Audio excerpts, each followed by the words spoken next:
fishing line is an absolute necessity if you're trying to catch fish. But with all the line choices out there, it gets confusing real quickly, so how do you choose the right one? In this fishing line masterclass, I'm gonna walk you through the process of picking the right fishing line for your rod and reel combo so you can be prepared to have successful days catching fish out on the water. My name's Tyler, and let's talk about it. Another giant, another giant.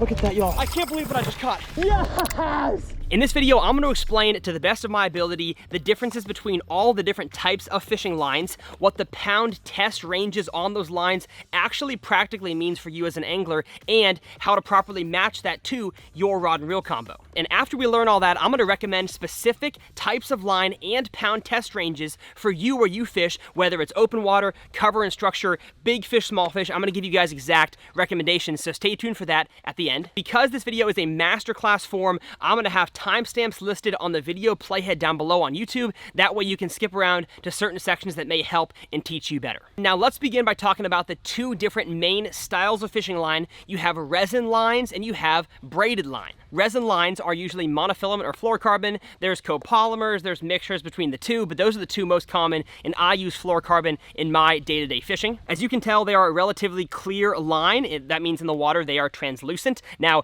there's a difference between how translucent monofilament versus fluorocarbon is, but for the most part, at least in my experience and in water conditions that I fish, it probably doesn't matter all that much. Unless you're in like super clear Great Lakes, you don't have to worry that much about how translucent your line is, so it's really a wash between monofilament and fluorocarbon practically. Monofilament resin line is a floating line, whereas fluorocarbon resin line is a slowly sinking line, so keep that in mind when choosing lures. Mono is a thicker line per pound test range than fluorocarbon is, so a 12-pound fluorocarbon will be on average thinner than 12-pound monofilament. Same thing across the board for 10, 15, 20, 100 pound. Every resin line across the board has some level of stretch to it, so it depends if it's wet versus dry, if it is fluorocarbon, monofilament, copolymer. They all stretch differently in the water and out of the water, but the constant is they all stretch. And for the most part, the most usable pound test ranges of a resin line are going to be, I'd say for most fishing, bass fishing, crappie, white bass, catfish,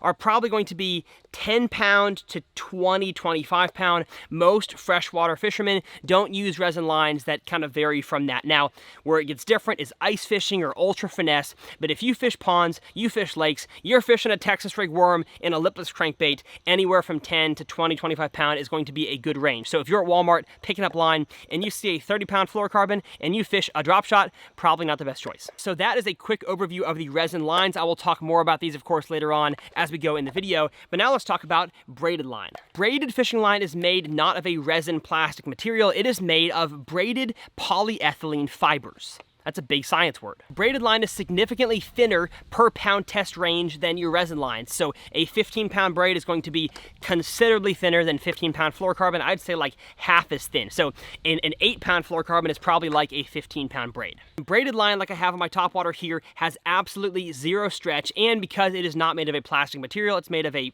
weaved fibers, it is not even close to invisible in the water. But we're going to talk in a second why that might not matter. And as compared to resin types of lines, braided lines are much harsher, they are much sharper. So when it comes to fishing around shallow vegetation, grass, lily pads, braided line is your choice of line because it easily cuts through that grass, therefore not allowing the fish to get itself wedged in the grass. Resin line can't say the same. The next thing to compare between braided line and fluorocarbons is the abrasion resistance and the knot strength. Now when it comes to knot strength, it's kind of a wash to me. Any knot, in my opinion, on braided versus resin is about the same. So I tie a Palomar for everything. When it comes to knot strength, again, braid versus resin, about the same. But when it comes to abrasion resistance, that is where it is not the same. So when it comes to how much your line can get beat up, how much it can get scratched, how much it can get nicked before your line actually snaps, that is abrasion resistance. And think about somebody hanging from a rope, and a villain in a movie is slowly cutting the pieces of the rope that are twined together.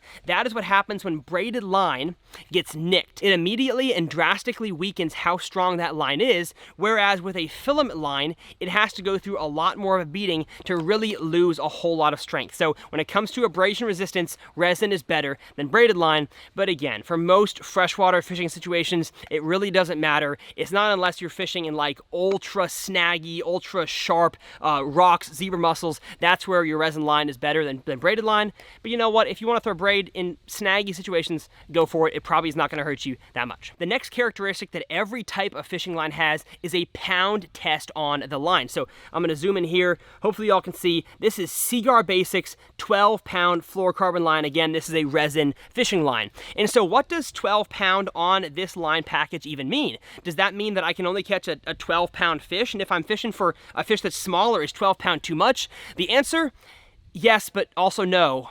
But also yes. Let me explain. All that pound test on your fishing line really means is how many pounds it takes of pressure to break that line, either evenly applied as it's pulled or quickly applied, say on a hook set. And so now knowing that, can 12-pound line actually catch a 12-pound fish? Yes, it can catch a fish much larger than 12 pounds, and it can catch fish much smaller than 12 pounds. To me, what pound test really means is how much of a beating it can take, very similar to abrasion resistance, before that line breaks. So I've caught many fish larger than 8 pounds on 8-pound test line. I can't say I've caught many over 12 on 12-pound test. I only caught one fish over 12, and it was on 25. But for the most part, if you play the fish right, use your drag, keep a fish away from cover and structure, you can catch big fish on small pound test lines. I've seen guys that ice fish catch giant lake trout on like 4-pound ice fishing line. You can do a lot with a little.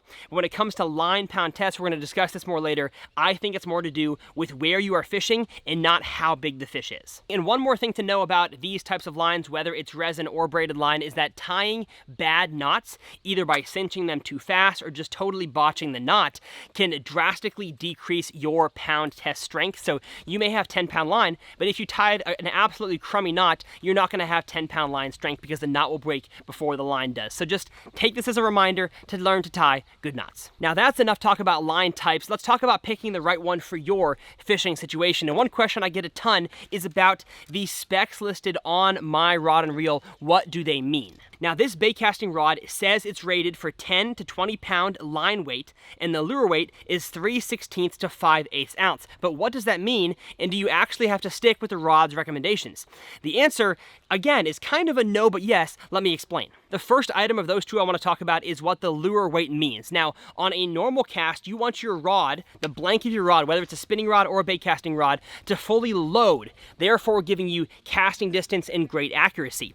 And that is why they print a certain lure weight recommendation, because that is the lure weight that gives the rod the best load, the best bend on the cast. If you're throwing a lure that varies outside of the recommended range, you may either have very bad distance and accuracy with a lighter than recommended lure, or you may actually break your rod with a heavier than recommended lure. A pretty helpful comparison I can make that helps explain this rod spec is also in the outdoors, and that is to draw strength and arrow type in archery. If your draw strength or draw weight on your bow is very, very strong or very heavy, and you are using a light, flimsy, super small arrow, you have a high likelihood of breaking that arrow, of shattering the arrow.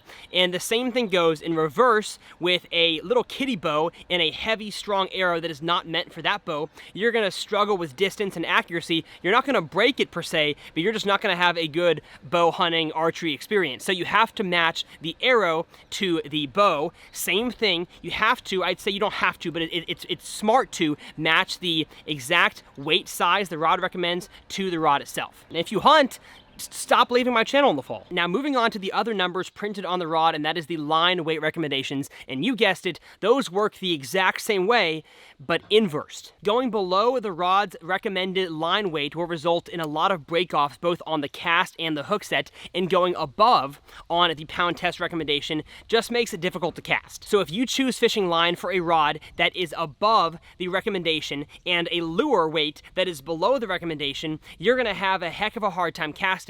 And on the inverse, if you pick a line size that is below what the rod recommends and a lure size, a lure weight that is above what the rod recommends, you're going to struggle a ton with breaking off, especially on hard casts. Now, because the majority of fishermen across the planet are still using resin type lines, that is what your rod's manufacturers are considering when they put the line weight recommendations on the rod. So what does that do for those of us who fish with braided line on the same rods? If this here is rated for 10 to 20 pound line, can I only throw 10 to 20 20-pound braid? Absolutely not, and I would not recommend it. What this means in my mind, I kind of parallel it to the actual line diameter. So whatever 10 to 20 pound diameter resin line is corresponding to in your braided lines, that's what you should throw on your baitcaster. So 10-pound resin line is probably like 30-pound braided line. I'm just trying to think about the two. Here's 15 and this is 20. Yeah, I mean, it's got to be 30 pound. So for this rod right here, anywhere from 30 to probably 65-pound braid is recommended on this rod. You're probably not going to have a problem breaking off using braided line that is rated lower than what the rod is rated for, but you're going to have a hard time casting just like you would on lower than rated monofilament or fluorocarbon lines. So now we are finally at the fun part of the video where I get to recommend to you guys exactly what types of lines and pound tests you need for your situations. And the way that I'm going to do that is by first talking about the line type and choosing that type of line based on the water clarity you are fishing around and the fishing pressure. Is the water you fish in really muddy, really dirty? If so, you can go with a braided fishing line because the fish can't see your line anyways. They can barely see your lure. And so I would go with a line that is stronger, that casts further for the pound test because it's thinner. And if you can get away with a braided fishing line, especially in that dirty water scenario, I would say go for it. And next is fishing pressure, aka how many other anglers are in your area throwing the same lures at the same fish, and how smart are those fish. So if you're fishing a private body of water or even a public lake that gets almost no pressure, even in clear water, you can probably still get away with using braided line as your main fishing line. We're going to talk about situations in which that's not probably the best choice, but if your fish are dumb, take advantage of it with a line that casts further and gets a good strong hook set on that long cast, and braided line is the line for you. Now, if you're fishing in relatively clear to crystal clear water and your fish see a lot of pressure, braided line is probably not the one for you except for topwater. We're going to cover that. And so let's talk about which resin line you need. Let's say that you fish ponds or lakes that have mostly open water. Maybe occasionally you encounter a little bit of grass or a little bit of wood or rocks, but nothing is too snaggy, nothing is too sharp. You don't have zebra mussels or sharp things in your body of water, and you're just throwing kind of the general bass fishing lures. So your Texas rigs, your light jigs, your crankbaits, your vibrating jigs, your spinner baits, 15-pound resin line. This here is 15-pound Seaguar Basics. It is, if it'll stinking focus. You can do this, just focus. There it is, 15-pound resin line is going to be the best choice. Let's say you have one, maybe two rods, and you want to have one rod for finesse or topwater and one for everything else. 15-pound fluorocarbon line is going to be great for you. Can you get away with monofilament? Yes, you can. I could have gone way deeper into the advantages of fluorocarbon over monofilament, but for this video, it really didn't matter. Just take my word for it when fluorocarbon is a better fishing line than monofilament is. If you want good average casting distance and the ability to have a strong hook set with good tension, 15-pound resin line is going to work just fine for you. Now, you can go down to 10 to 12-pound line to get even longer casts if you're throwing reaction baits like crankbaits or vibrating jigs, since those types of lures really benefit from a longer casting distance. And when you're retrieving the lure, you don't actually usually set the hook very hard, and so you can actually fish a bass-sized lure, a game fish-sized lure, as long as it's moving towards you on a lighter pound test.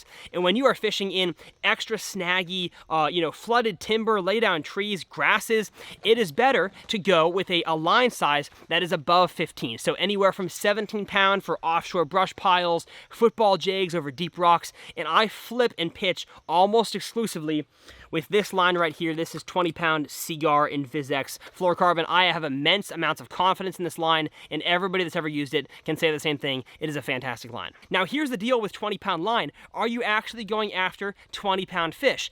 Most likely not. Again, it is the line diameter, the thickness, that allows you to get a fish, even a small fish, out of heavy cover, out of the underneath docks, inside of brush piles, flipping it inside of grass. That is where your heavier lines are going to benefit you. That where 15-pound line might be great for open water fishing in ponds, but if you have multiple rods or multiple reels or can just re-spool, 15-pound is going to be a great all-purpose line, but those two lines on the opposite sides, the heavier and the lighter, do have their place as well. well for every fisherman. And as you can tell, there are so many variables and factors to consider when picking your line for your bass fishing situation, which is why advanced anglers have so many rods out on the deck, because we want to fine-tune those techniques, the deep crankbaits, the topwater, the finesse, for the line size that best suits that application, which 15-pound test might not be the best for. Can it work? Yes. And if you have 1 or 2 rods, just go with that line. But if you have a bunch of rods and you're picking the best pound test for certain situations, it is best to learn about all of them. And the best way sometimes is trial and error. You have to fail, you have to break off fish to find what is best for your situation. But Tyler, I only fish with a spinning rod, and you've mostly been holding bait casters up to this point. Do these line tips still apply for me who fishes with a spinning rod? In my opinion, the answer, not quite. Now, when it comes to the actual qualities of the line, the resin versus the braid, whether you're throwing it on a bait caster or a spinning rod really doesn't matter. But in my opinion, and I've been bass fishing a long time, I travel the country with the best fishermen on the planet on Major League Fishing's Bass Pro Tour, and so I've noticed that all of them, for the most part, have found it best to use a spinning rod for their finesse tactics and a bait caster for everything else, and let me explain why. Up until very recently, bait casting rods were not even built. There wasn't an option to have a medium light, an extra ultra light rod for a bait caster, and that's where the BFS, the bait finesse system, stepped in and filled that gap. But for the most part, I still think it's better to throw those on a spinning rod. Maybe my mind will change over time as I use a BFS, but I think as of right now, I'm pretty entrenched in the fact that I can throw light lures better and more accurately with less problems on a spinning combo than I can a bait caster. So for me, I throw my drop shots, my shaky heads, really anything less than like 3/16 ounce, 1/8 ounce, I throw that on a spinning rod. And because I'm throwing a lighter lure, I'm throwing a lighter line pound test as well to get longer casting distance. So on my spinning combos, the max braided line I think I have is 15 pound, and then I have 10 pound and 8 pound on my spinning reels. And again, the purpose of that is because it gets a longer casting distance, which for those fish that are pressured on those finesse applications is extra crucial to getting you more bites. You want to get farther away from the bank, farther away from your kayak and your boat, and that's why I use finesse type lines on my finesse type combo. Now, if you are watching this video right now and you are a spinning rod only fisherman, whether by preference or just because you haven't made the jump to try bait casters yet, and you want to still use these line tips and fish in heavier cover situations, I would recommend sticking with the same braid to fluorocarbon setup that I have, but just bulking up the line size. So if you're going to throw a 20-pound braid, then you can throw a 10 or 12-pound, maybe 15-pound fluorocarbon leader. Same thing with a 30 or 40-pound braid on your spinning rod. You can go up in the leader line as well to a 15, 17-pound fluorocarbon line. And in doing that, you can throw the same exact lures that I talked about that are the non-finesse lures on a spinning rod if that's what you prefer. And one last thing about the spinning rod is why braided line? Why do most good anglers throw braided line on their spinning reels when from the store, oftentimes spinning combos come spooled up with monofilament line?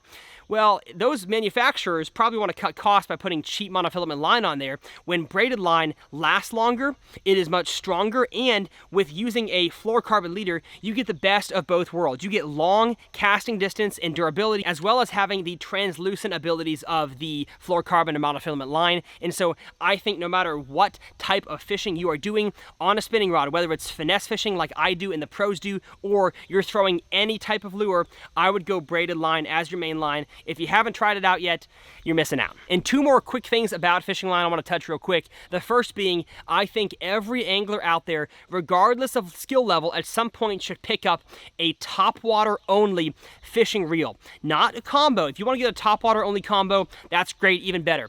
But I would recommend everybody takes a reel and spools it up with anywhere from 30 to 50 pound braided line, and there are several reasons as to why that should be your topwater only combo. And the first reason is that topwater lures benefit greatly from longer casting distance. Sometimes fish are weary of biting a topwater unless it is far away from you as the angler, and so braided line, it just casts farther than a resin line. Secondly, if you get a bite at the end of a long cast, so your lure lands, your frog lands, a fish blows up on it, braided line is going to help you so much with getting a stronger hook set because it has no stretch. And the third reason why I recommend braided line for all your topwaters is because it floats, better than any other type of line out there, and so it helps keep your top waters where they belong, on top of the water. Now, this topwater only reel can go on practically any rod out there, but if you're trying to put together a topwater combo for every topwater out there, I would recommend a 7.3 medium heavy rod, because you can throw topwaters, ploppers, buzzbaits, topwater frogs, as long as the cover, the grass, the pads aren't too thick.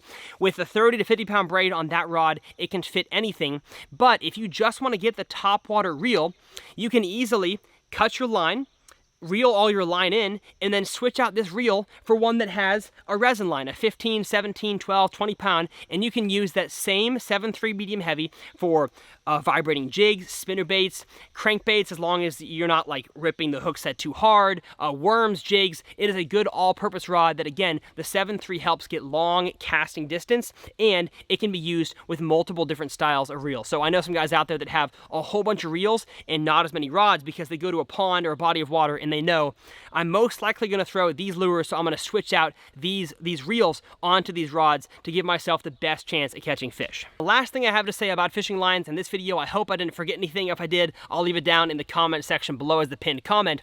But if you are fishing braided line as your main line, especially on a bait caster, let's say you're fishing one spinning rod, one bait caster, that's all you have, and you want to throw braided line on both, you have to understand that braided line with no stretch has the ability to rip hooks out of a fish's mouth. So if you're throwing a reaction bait like a crankbait, vibrating jig, a spinner bait, even topwater poppers and walking baits, if you are setting the hook with the same strength, the same amount of vigor as you do on a Texas rig, a jig, where the hook diameter is much thicker, your chances of pulling the hook out or totally bending the hook is much stronger on a braided line. And so you've got to understand mentally, it takes a while to learn this, but you have to adjust your hook set strength if you're fishing certain types of lures that you might not have to do if you're fishing on a resin line. Well, my goodness, boys and girls, that was one heck of a masterclass video. Hopefully you enjoyed. Subscribe if you did. If you want to see two very helpful videos when it comes to fishing line, one, how to put line on a bait casting reel properly, because there is a wrong way to do it, I will leave that up here in the corner. And if you want to see a masterclass on how to avoid getting backlashes, because picking up a bait caster for the first time can be daunting, and getting backlashes is an absolute time and money waster, I will leave that video up here in this corner. My name is Tyler, and we'll see you guys next time right here on TRF.